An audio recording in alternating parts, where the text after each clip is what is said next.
Hi, welcome to Surviving Motherhood.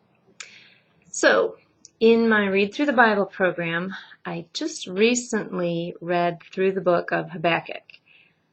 Now that's a short book, it's a pretty quick read, and honestly it isn't one that we read very often.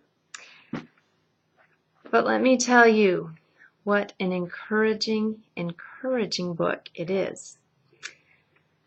Now, the introduction to the book of Habakkuk in my Bible says that Habakkuk quite possibly was a contemporary of Jeremiah, living during the time of Judah's decline. So that helps to make a little bit of sense out of, the content of the book. It begins, the first two chapters are kind of a dialogue between God and Habakkuk. Habakkuk brings a complaint to God. God responds to him.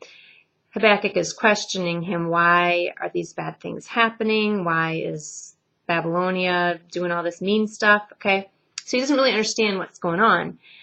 And then the last chapter, the third chapter, is titled Habakkuk's Prayer. It's like a psalm, and it's all Habakkuk coming to understand God's power and his wisdom and to understand that he can trust him. And then the final verses are what really, really grabbed me and encouraged my heart. That's what I want to talk about with you today. Habakkuk chapter 3, starting in verse 17 says, "Though the fig tree does not bud, and there are no grapes on the vines, though the olive crop fails, and the fields produce no food, though there are no sheep in the pen and no cattle in the stalls, yet I will rejoice in the Lord. I will be joyful in God my Savior. The sovereign Lord is my strength. He makes my feet like the feet of a deer. He enables me to go on the heights." And I think the reason that is so encouraging to me is because the picture he paints in the first couple verses there is so bleak. Though the crops don't produce anything and the vines are empty and everything's going wrong, which in many ways is what it feels like in our world today, doesn't it? But even though that happens, yet Habakkuk says, I will still rejoice in God my Savior.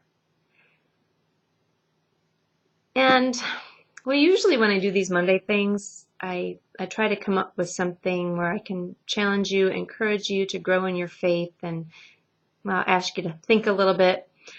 Today I'm not going to do that. Today I'm just going to invite you to think about Habakkuk's words. Though the fig tree does not bud, and though there are no grapes on the vines, though the olive crop fails and the fields produce no food, though there are no sheep in the pen and no cattle in the stalls, yet I will rejoice in the Lord. I will be joyful in God my Savior. The sovereign Lord is my strength. He makes my feet like the feet of a deer. He enables me to go on the heights. I just want to encourage you to think about a faith like that. And I want you to know that I'm praying for you. I'm asking God, whatever your circumstance, whether the olive trees are producing or not in your life, I'm asking God to give you a faith that says, no matter what, I will rejoice in you. That is my prayer for you today. Have a wonderful, Jesus-full day.